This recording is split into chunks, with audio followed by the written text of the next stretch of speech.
different axes in this region. So generally speaking, وفقا in my لتاريخ هذه viewpoint المنطقة and based on the علينا ربط history الأحزمة. of this هناك region, مرحلة we صعبة، have to إسقاطات get مرحلة ready الانتقال في because النظام there are الدولي a بدأت lot of تبرز threats نفسها في and هذه of course المنطقة there are some في أكثر من emerging صعيد. powers الضغوط تتصاعد and also the واللا أمن pressure is يزداد في getting هذه more and المنطقة. more هل on يمكن our countries. تفادي ذلك؟ Can we evade هناك the threat مقومات of لمحاولة these تفادي ذلك يجب الأخذ بها of the lack of this security?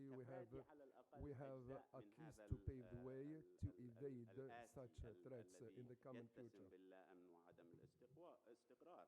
الحوار وعدم So التخوف the dialogue, طبعاً dialogue among جرى the الحديث countries, عنه. هناك and تخوف من so الحوار. some طب الحوار countries لا do يأتي fear ب- dialogue, يعني but بضرر لأحد، the dialogue لكن هناك is دول all the time ترفض الحوار beneficial. في But some المنطقة. countries refuse to السعودية engage بشكل in a واضح dialogue. تقول لإيران Saudi وتقول Arabia لقطر is saying to اقبلوا Qatar and بهذا Iran, these are my الليست من stipulations. المطالب You have to accept it سنحاوركم بعد and ذلك. هذا ليس حوار، هذا embrace افتراض. our هذا stipulations, and then اشتراط we can get للحوار. into dialogue with them. لذلك This is not أعتقد the right way أنه of الحوار هو وعدم engaging in التخوف a من dialogue. الحوار So والقبول first به of all, أداة you don't have to fear لتقليص dialogue, مستوى and you have to الخلافات espouse allegiance to the ومقدمة values of a عدم constructive الانجراف خلف dialogue. أجندة الآخرين Also, في we don't المنطقة have to follow the محور رئيسي agendas of علينا أن نأخذ به. of the لا others. يمكن أن So, تقوم مسيرة you تخترق الأجواء cannot الإيرانية من الإمارات وأن be يعني or أن you تتوقع الإمارات أن لا ترد عليها So, إيران. for ذلك example, لا يحدث.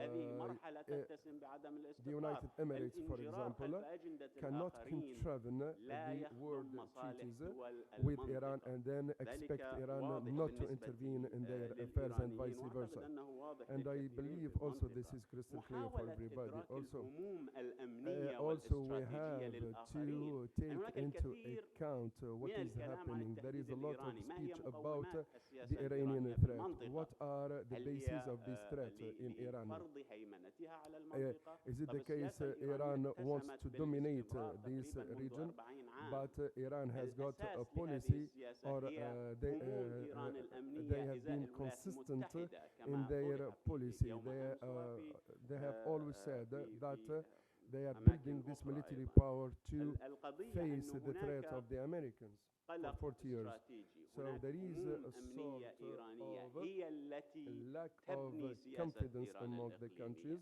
and يجب especially pertaining فهم to ذلك على Iran. الأقل Iran, of إدراكه. course, has got وكذلك a على إيران strategy, أن and we have to تفهم هموم الآخرين. understand لنتجه why Iran is all the باتجاه حوار time أكثر fearing the بناء threat of or لمستقبل the Western المنطقة. threat. هل يمكن ذلك؟ هناك أمل طبعا، There is a لكن hope, he الواضح says, أنه but صعب clearly لأنه it تاريخ is المنطقة difficult يقول to أنه achieve من because الصعب the history of the أن region نتجه tells بهذا us the الاتجاه opposite بسهولة، and tells لأن هناك us كما that أسلفت coalitions were not successful in the ترك past للأمن للآخر because ليقوم به، we used to والآخر depend له on the أجندة other, خاصة and the other واضحة has got جدا بالنسبة the لنا they أنها or the لا others have their تنطبق agenda, مع which is not المصالح applicable مصلحة الدول to the الإقليمية في agenda هذه of المرحلة. these countries. بشكل عام وبشكل So generally يعني speaking, بعيدا عن ما and if نأمله، we keep هناك بعض away النقاط التي from what is أختم going on, بها I have to هذه الكلمة finish my speech with التي the أراها following, and I يعني believe. آتية.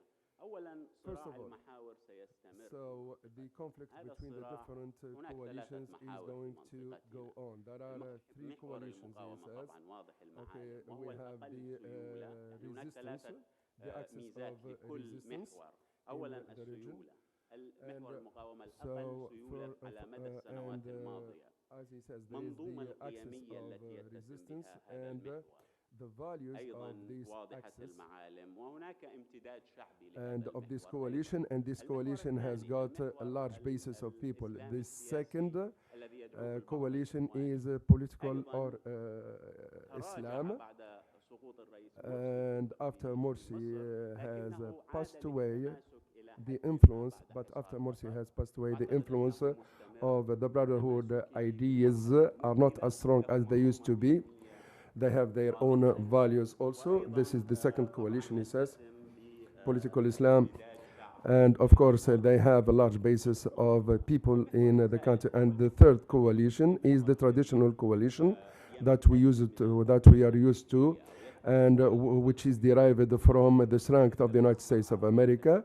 And of course, this coalition doesn't have a large basis of people.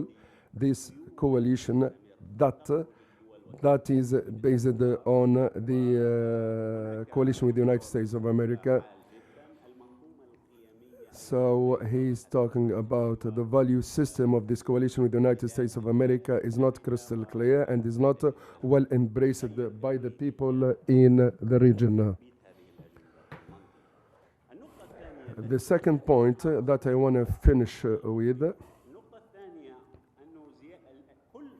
the expenses of the coalitions in the coming future is going to increase more and more. And as I mentioned, the example of the United Emirates and the coalition of the United Emirates and Saudi Arabia with the United States of America. So the participants in these coalitions have to fear about the expenses. And the third point,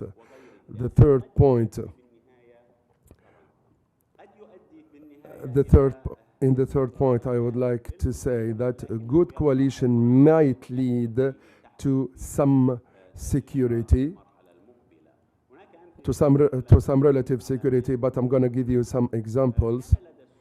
For Saudi Arabia and the United Emirates, they had some visions towards Iran, but Iran has stood strong against the United States of America. The tensions between the United States and Iran will change, of course, the balance of power, and it seems that the increase of tensions between Iran and the United States of America will, of course, make the coalitions dependent on this tension. Also, Iran doesn't have the willingness and the power to retaliate against the United States of America. This is what they used to say in the past, but recently, and after the assassination, the Iranian general, we have seen that Iran can respond in a military way. And also it has been clear that the Iranians, they have the willingness to retaliate. So this now a new measure. And also a third, and if we take into account the policies of Donald Trump, we have to ask ourselves to what extent Donald Trump is ready to make this region secure and stable. So I believe that a constructive dialogue is the only solution. Without any constructive dialogue, things will not be good at all. And the last point I have to finish with, everything is related to security in the region. When we talk about the start from the small details and then we move to different phases, this applies to the European Union, but it doesn't apply to our region. In this region, we have to start from the security factors. It is a painful supposition and hypothesis, but it is true. So the main basis of stability is security. Thank you. Thanks. Now we're gonna move to Hassan Ahmed Yan, the Senior Research Fellow at the Center for Strategic Research, before we go to the question and answer section. So now the floor is gonna be given to Hassan Ahmed Yan. شكرا. السلام عليكم ورحمة الله تعالى وبركاته.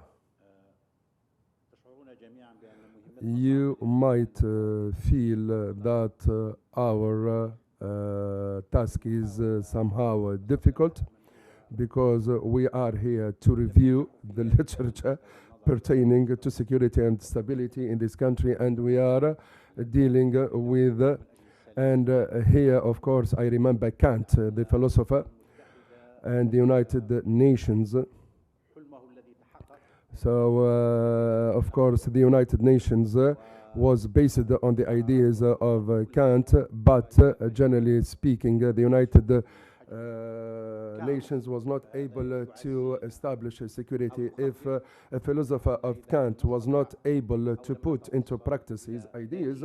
So we should be worried and we should be concerned because we are not as brilliant as him. But despite what I said, this is not a choice for us for the time being, he says. My intervention will revolve around 4 points.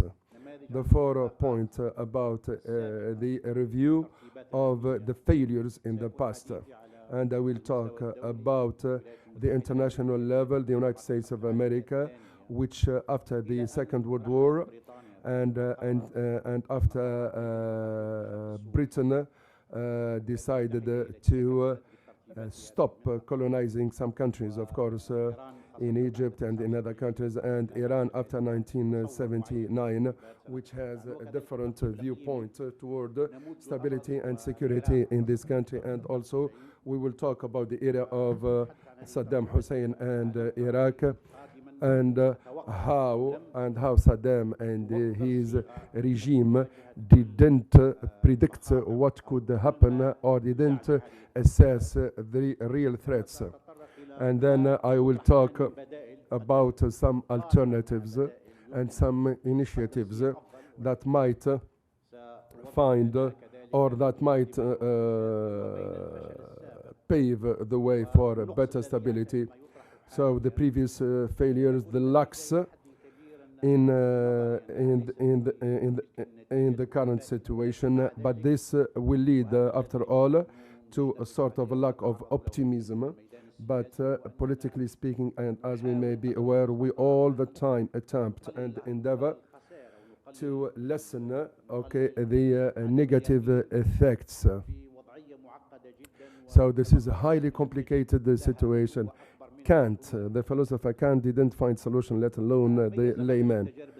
So if we talk about the previous experiences, and especially the experience of the United States of America, the United States of America didn't take into consideration 2 things. The first thing is that the aspect of nationalism and the democratic aspect. If we talk about the 1950s and what happened in Iraq, there was a coalition with Iraq in order to face the Soviet Union in the 1950s. But the United States of America didn't take into account that there are some changes, and they didn't take into account that there will be a revolution in Iraq. And this revolution resulted, of course, in the regime of Saddam, who refused the dominance of the United States of America. The same thing happened with Nixon during the period of Shah Iran, and at that time Iran used to be described as the police of the region, and there was a revolution, and Shah Iran was deprived of his and we know what happened after the Iranian Revolution. This is a second example that the United States of America didn't predict what would happen. Brzezinski at that time, he was the advisor of Carter, and 1 week before the revolution, he says, in the country there is no single country more stable than Iran. After 1 week of the revolution. So Brzezinski, he said this before 1 week. So if he didn't predict the revolution 1 week before, this means that these people, they do lack in the future visions, of course. So this is how the American policy can be described. As far as the regional system and coalition is concerned, so what happened with Saddam Hussein and the regime of Saddam Hussein, and we have always said Saddam Hussein at that time, Saddam Hussein used to present himself as the main power that can face Iran. But after he invaded Kuwait, he has become a danger and not a protector. And after the invasion of Kuwait, we delved into all sorts of these chaos. And the Gulf countries started to look from foreign powers and strengths. And that's why the optimism regarding the regional coalition, the past experience shows that this is this cannot be put into practice. So maybe, and this is what's happening for the time being after the blockade imposed on Qatar. This is a reminiscent of the fact that these countries in this region are all the time looking for the outside powers, and Iran now is presenting itself that they will take charge of the security of the region. But what we see for the time being, and upon what is in the light of what is happening in Iraq and Syria, Iran is looking for stability and power, and they side with, he says, dictators, he says, and they support regimes that are not democratic. This applies, of course, he says, to some militias like Hezbollah. Hezbollah, for example, in Lebanon, says that they don't espouse allegiance to the Lebanese state, but they espouse allegiance to the outside powers and the outside countries. And they said that they espouse allegiance to Iran. Iran is not an Islamic country. But he says because in the constitution of Iran, the religious advisor, he must be a Muslim and a Shi'i, and so he says about sectarianism. So this is what happens in Iran. He says, so when you espouse allegiance to Iran, you are espousing allegiance to a Shia sector, he says. If you are a leader of the Shiites, so how can you partner with this regional power? So how come that Iran can present itself as a protector? If their identities in the constitution do negate the rights of others, and even the constitution of Iran, they said some countries must preside and other countries cannot. So the Iranian constitution does negate the identity of other countries, he says. This is as he's trying to say, of course. If you are a country that negates the identities of the others, how can we accept you as a protector of security? Abdulaziz Ishaq also talked about the United States, about Saudi Arabia, and he said that Saudi Arabia that can fill the gap. After Donald Trump says that they are concentrating on the Chinese threat more than the threats in this region. Different coalitions, as my colleagues have said, and if we see the war in Yemen led by Saudi Arabia and the United Emirates, and Saudi Arabia wants to get out of this war. As you can see, what is being raised, it's not the ideal solution. What can we learn from the historical experiences? So there are some factors, if they are present, might strengthen security and stability. Democratic countries do not engage in troubles and wars against each other. This is what the philosophers are saying. So can we say that embracing democracy can help these countries evade any risk of wars and fighting? But as we know that these countries are based on a democratic system, so it is a difficult or sort of an impossible solution. In political sciences, as you may be aware, there is a statement saying that countries that are trading with each other, they don't opt for wars. If we take into account these commercial exchanges, are they avoiding wars? No. So there is the empirical security or stability. One country that dominates all the other countries, and the other countries are sort of states depending on it. There is also the other example of the balance of powers. Metternich, for example, in the Vienna Treaty, Henry Kissinger wrote his PhD on this issue. In 1948, there was there was the Arab Spring.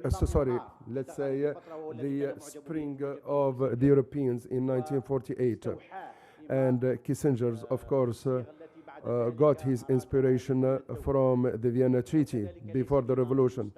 But also this has proved that it cannot be a constant system of security and revolution, because we have to take into account, of course, the revolution of people as we saw in the Arab Spring. So if all these examples have proven to be a failure, what is the solution? And if we say that we don't want to reach of course, the nuclear system and the stability, we don't have to be dependent on nuclear powers. Or maybe we opt for this. Countries will fear each other because they have the nuclear power. And this is what's happening for the time being. So we have more countries with the nuclear powers like India, Pakistan, and Iran. Iran is trying to be a nuclear power and to enrich uranium, and they are threatening to reach the nuclear threshold. So they will have the basis of a country with a nuclear power. If all the solutions are not ideal, what is being presented for the time being, so a commercial exchange cannot be embraced as a cause of security. So what is the solution? Shall we get pessimistic? So I think we have to take into challenge separately. But in 2015, we have this nuclear agreement.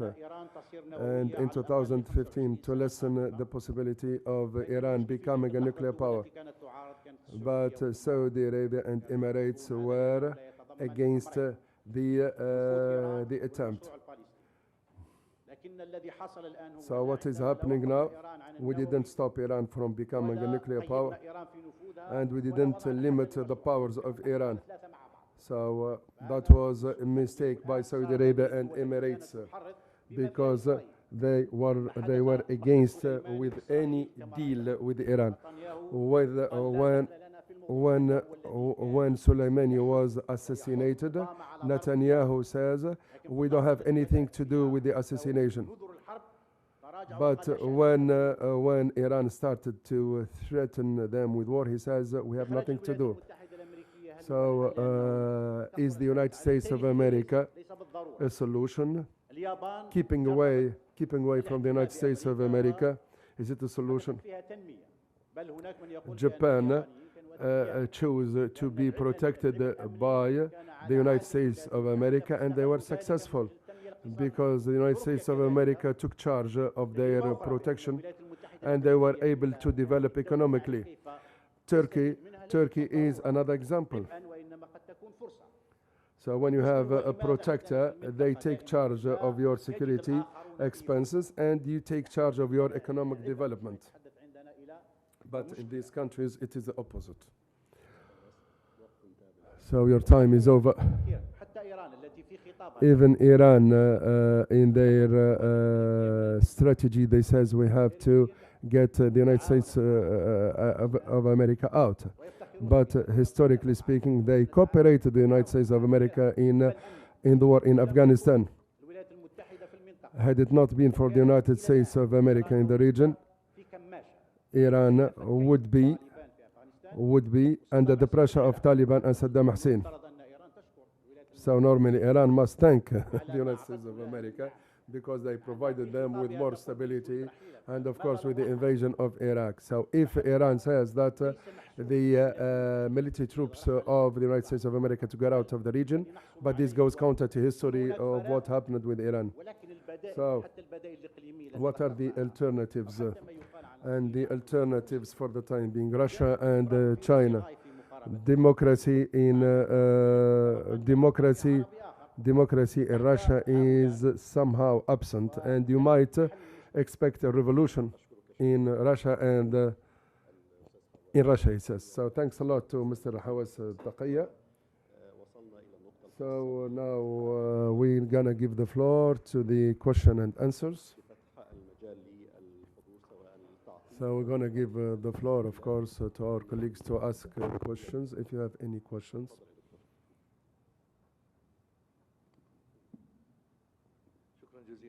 Thank you so much. Mr. Hussein. Hassan.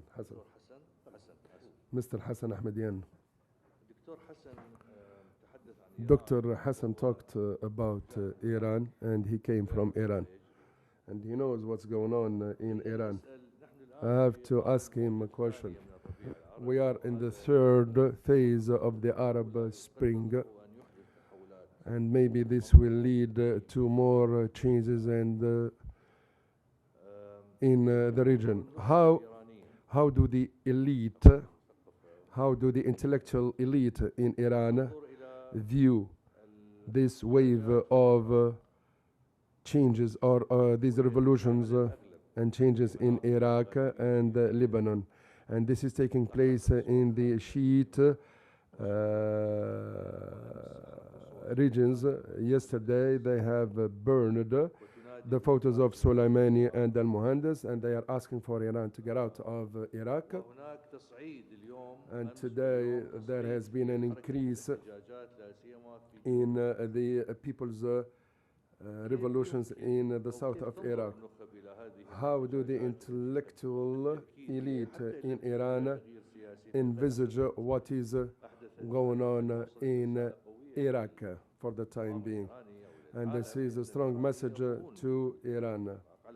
So Iraq is, and the Shiites, of course, want the United States of America to be out. And you, as an insider, how would the Iranian regime would respond to such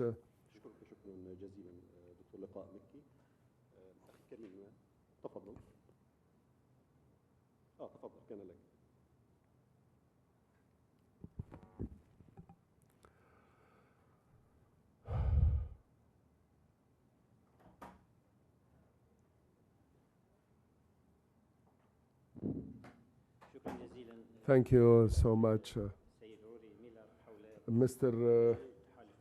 Rory Miller talked about the different coalitions in the region, and I would like to make it clear that these coalitions are some pragmatic games conceptualized by the United States of America, and the main objective of these coalitions is to create some terrorist groups. So the United States of America has always been able to create these terrorist groups in order to bring instability to the region. And this is what happened, and this is what is happening in Libya, Yemen, and Syria. So all this is being orchestrated by the United States of America, and there are some secondary actors like the Europeans.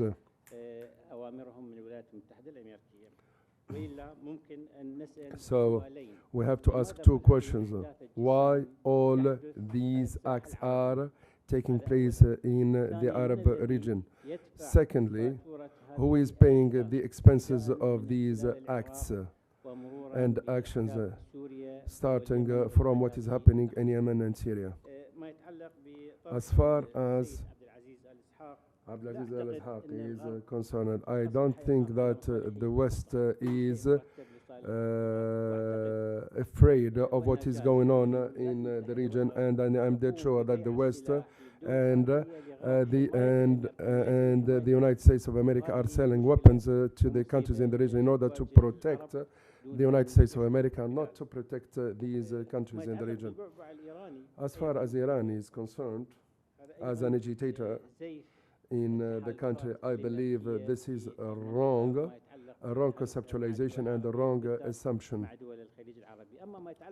But as far as the coalitions and the dialogue among the coalitions are concerned, I have to ask Mr. Hassan, how can you engage in a dialogue with some colonizers? Iran is colonizing at least 4 countries, so these countries cannot engage in a dialogue with them, except the countries that are being, he says, between inverted commas, are being colonized by Iran. So the Arabs are facing 2 challenges. The internal challenge, the fight among themselves, and the second is the conflict between Iran and the other countries of the region. In the name of God, the merciful, the compassionate, I would like to thank you for your presentations. And I have questions about on how we can establish a new security system. And does any of you take into account, can we revive the coalition of Baghdad that happened in the past? And if this is not possible, can we, of course, establish a coalition within the general framework of the Baghdad coalition? And I believe, so if the Baghdad coalition has not been destroyed, were we going to be in a better situation now?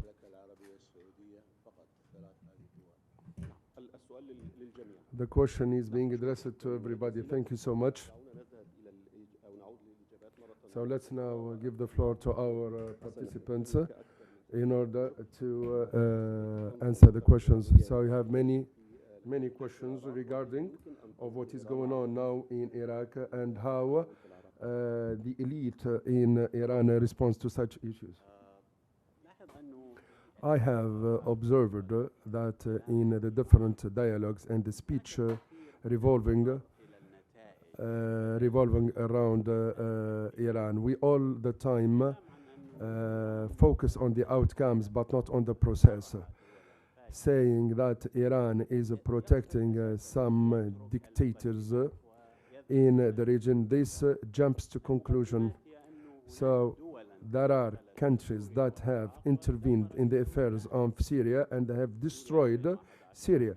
Syria in 2011 was not a failure, but the countries in the region tried to change the situation, and against the will of the Syrians.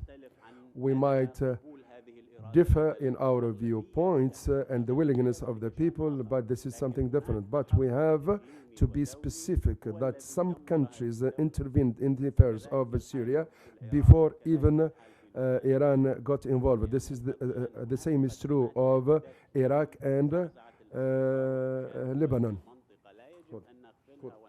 So we don't have to. So people are saying that Iran is establishing coalitions with some dictators, but this is not true. But before that, the other countries who.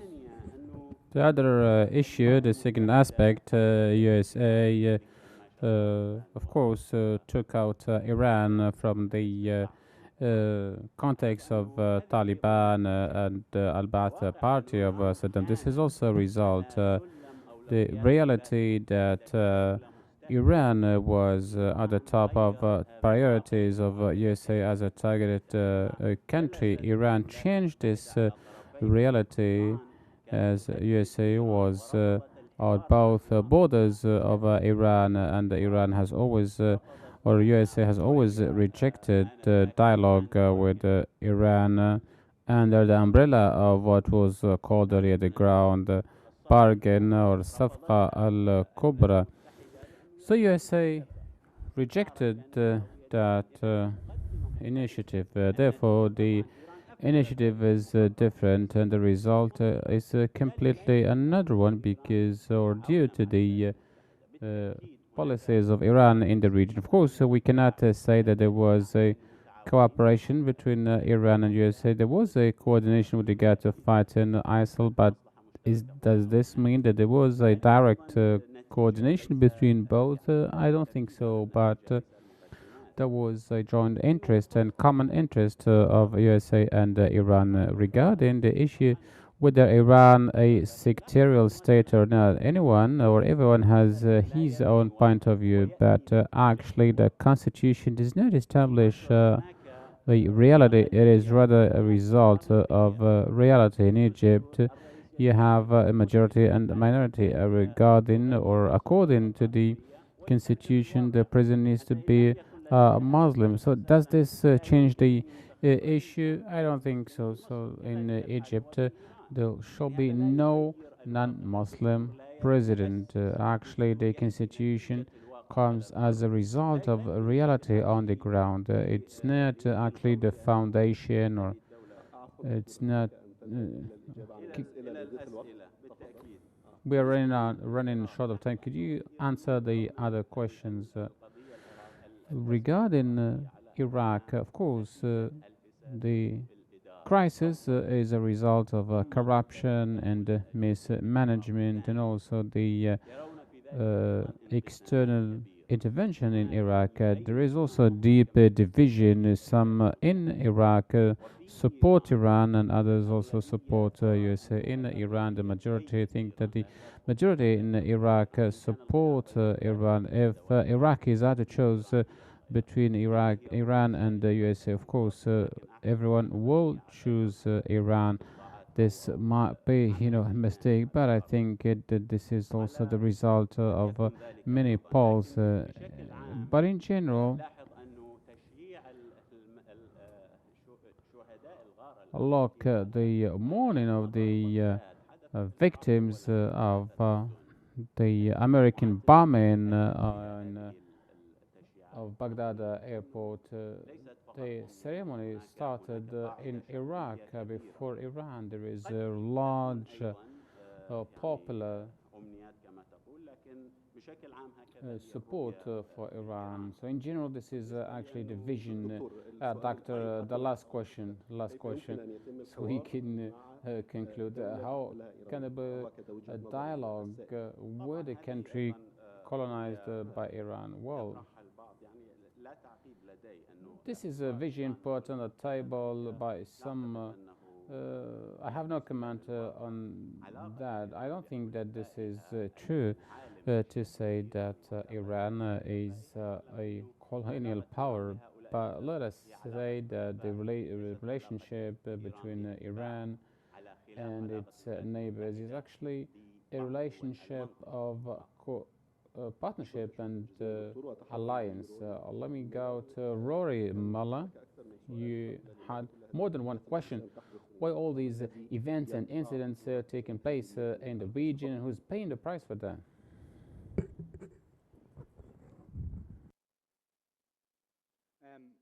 terms of who's paying the price, well, I mean, it depends if you're looking at a strategic level and at the state level, or if you're talking at the individual level.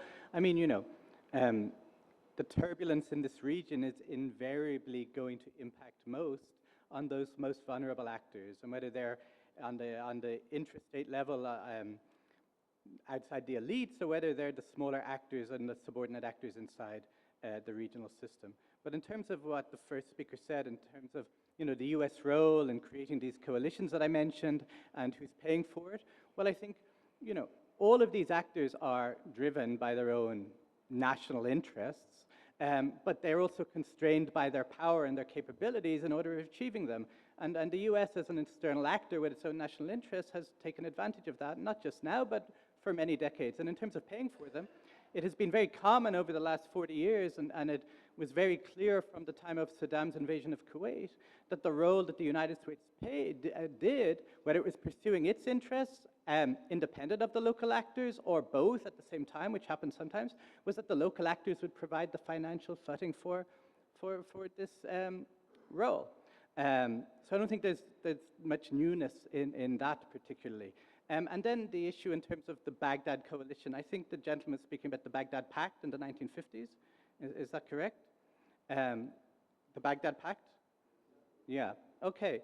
I mean, the one thing I'd say is you're absolutely right. We need new security frameworks in this wider region to deal with the instability, to deal with this changing power differential between external actors and local actors, to deal with the various crises. But I think the one thing I'd say about the Baghdad Pact or Baghdad Coalition is that it was of a specific time. And there were 3 or 4 factors that related to that that are not replicable in today's environment. The first is American prestige was at an all-time high in the 1950s. All these local actors agreed on one thing, that we don't know, who the second most important actor is, but the United States is the dominant actor. And so it had a lot of capacity to bring these actors together, whether they wanted to or not. The second issue is, which is a more controversial issue, is that Israel was excluded from the Baghdad Pact deliberately by the United States because it didn't want to alienate its local Muslim and Arab allies. Israel is harder to exclude from this region now than it was in the 1950s. The third point I would say is that there was a much more simpler security dynamic in the 1950s, and that was the bipolar world. The strategic environment is much more simple. So you could be Greece, and you could be Iraq, and you could be Iran, and you could be Turkey. And while you had your own local interests and you competed with other members of the pact, you understood that the ultimate objective of this coalition was to work in return for material benefits and strategic support to deal with a Soviet threat that you all in some way or another to a lesser degree faced. So we do not have that strategic environment now. So I don't think it's possible or even necessarily suitable to the environment we face. I would say in terms of where we are now, that probably the most useful mechanism that exists that we could replicate in this region is the Asian Regional Forum, ARF, which was founded by the ASEAN countries many years ago. And it's a very inclusive organization. You have local actors from the region, you have external actors, and the only requirement for entry is that you are committed to peace and security and stability in the region. It doesn't overstep into national sovereignty. It doesn't tell what member governments what to do, but it provides a forum to build confidence and cooperation. And I think as a first step in this region, that is something that would be very useful. And I think that, even the Emir, when he's spoken at the Munich security conferences over the last 2 years, has visualized, even though he hasn't mentioned this sort of forum, that's what he's visualized. Because the one thing it really does when you bring in all these actors from inside and outside the region is it provides a check on the most proactive and aggressive local actors, whether it's Saudi Arabia or whether it's Iran. But it also brings a check on the most influential external actors because you dilute their power by having a huge group. So I think if there is going to be something, that's the way it has to go. Thank you ميلاد، شكرا جزيلا. وأتحول إلى السيد عبد العزيز الإسحاق، وكان وجه لك سؤال حول المصالح العربية أن العرب لا يبحثون عن مصالحهم وفكرة ما وصفه relation to the Arab interests. Thank you so much. The West is not concerned about its interests. The West still has its interests in the GCC region with regard to energy resources and so on. So I think the West is still concerned about its own interests, and GCC pockets are still full of a lot of financial resources, and as long as this is there, the West will remain concerned. The way to drain these resources from the region and to guarantee the flow, this is another issue. That's why there is competition between USA and Russia. When you talk about the Iran is not really that dangerous. It's not that concerning. Let me go to an aspect mentioned by Dr. Hawass. Sectarianism within Iran. When we talk about Iran, we jump to sectarianism. We can be an ally of with the French, with the Chinese, with the Americans, with Myanmar. We are ready for any other coalition, any other alliance with India. And all these countries, have their own doctrine, have their own ideology. And we have 2 countries in the Arab countries based on sectarianism. Iran, when we talk about Iran, we say it's a sectarial country. We need to look at Iran as an enemy. Actually, it's a model which we founded by ourselves, we should take a decision. Shall we go towards the USA and change Iran for another regime which we define by ourselves, or shall we strengthen ourselves to face this regime? I think it's useless to say that Iran is colonizing other countries. Iran has its own arms. Actually, I disagree with the term Iranian colonization. I would say these countries are, giving up in front of Iran. These countries are actually having no choice other than to go for Iran.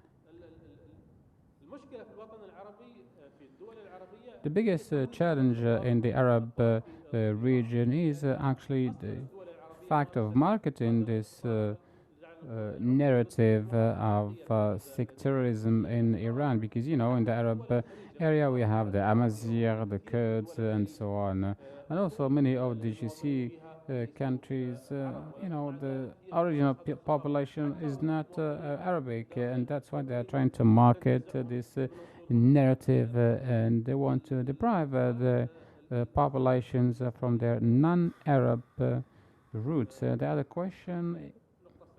Yes, very quickly. Yes, the Pact of Baghdad. I don't think that we can see the region in a new coalition. We have three leaders in Qatar, UAE, and Saudi Arabia. So their rule in age will go at least 20 or 30 years to come, and I don't think that we are going to see a intra-coalition in the region. I think that we will see external coalitions. At least in Qatar, we cannot protect ourselves with regard to the geography and the military capability. So we need to have a coalition with external powers.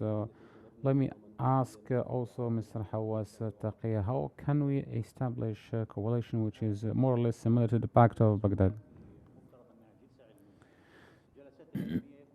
This is actually an academic panel discussion, and we are actually describing, and it does not mean that we are siding with any of the actors, and at the end of the day, we can come to conclusions. To describe Iran as a sectarial state, this is a description of its own constitution. And we have the 12 groups in the Iranian constitution, and outside these 12 groups is excluded from power, and Iran says that it can also propose a solution for the challenges here in the region. So I don't think that Iran is able to do so, since Iran is excluding many of the powers in the region. Iran is saying that it wants to liberate the region from the from the U.S. Dominance. Actually, it's a description of what's mentioned in the Iranian constitution. This is not something we invent. Of course, we do not share some values with Iran, but we can share with Iran some interests, and Iran is also doing the same. When Iran saw that it has interest to be with Armenia. Armenia is a Christian state against Azerbaijan. So actually, there are many common interests, and we can bargain, we can sell and buy with Iran. The second aspect. Are there any security arrangements in the region? Yes, of course. We spoke earlier about specificities that make the price of war very high, and the return from peace is better. So every country will choose what's better and cost effective for it. We spoke also about democratic systems, whether they're going towards war or towards peace. The more democratic participation we have in the region, the more it's, of course, beneficial for all parties. And the more economic cooperation we have, the less likelihood we'll have to see a war because, of course, the countries are concerned to see a very high cost of the war. So the main idea, the more the cost of confrontation is higher, the more cooperation we'll have. Of course, we say there is no magic wand, and this, of course, opens or paves the way for more peace and more stability. Hobbes described this situation and spoke about the countries that put the war as one of the options on the table. So we cannot have a world with one system. The world is made up by many countries, and therefore the possibility of war is always there. But actually, what we can do is reduce the likelihood and probability of war, because this problem was not solved by those who are smarter and stronger, counter and so on. So I don't think that we will be able to find a solution for this in this panel discussion. Thank you so much, Hawas Taqiya. I'd like also to thank Dr. Hassan Ahmadian. I'd like also to thank Abdulaziz Al Ishaqa. Thank you for joining us. And Mr. Ronnie Miller, thanks so much for joining us in this panel discussion. The fifth session will be under the title The U.S. Iranian Competition in the Context of the GCC Crisis. Thank you so much.